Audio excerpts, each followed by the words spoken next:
बाप का सिर्फ होना भी बहुत बड़ी नेमत है।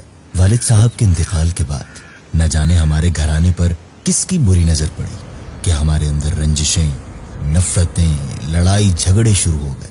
सबसे बड़ा भाई होने के नाते घर की और वालिदा की जिम्मेदारी मेरे कंधों पर थी। एक दिन उन्हीं सोचों फिक्रों में गुम था कि वालिद साहब याद आ गए।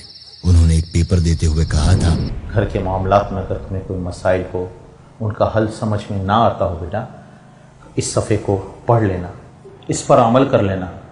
इंशाअल्लाह तुम्हारे तमाम मसाइल का हल इसमें मौजूद होगा। मैंने उस सफ़े को निकाला तो उसमें लिखा था 7817 से मदद लो।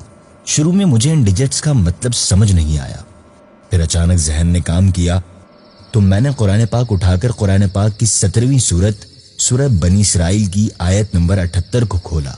इन्न कुरआन अल फज्री काना मशहूदा, बेशक सुबह के कुरान में फरिश्ते हाजिर होते हैं। सारी बात समझ आ गई। वालिद साहब रोजाना हमें नमाज फज्र बाजमात अदा करने के लिए सख्ती से मस्जिद ले जाया करते थे। वक्त के साथ साथ हमारे अंदर नमाज फज्र में सुस्ती आ गई। मैंने सब भाइयों को नमाज फज्र की पाबंदी के लिए समझाया और अल्हम्दुलिल्लाह सब ने लब्बैक कहा और फज्र की आदत बना ली। चंद ही दिन में घर के हालात बदल गए। लड़ाई झगड़े की जगह अमन और मोहब्बत ने ले ली। गोया घर अमन का गहवारा बन गया।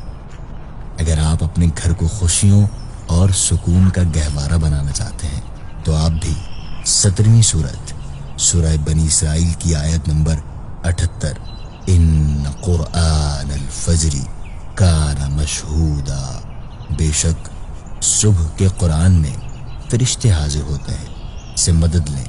फजर पढ़ें और उसकी बरकत से सारी नमाजें पढ़ना आसान हो जाएगा।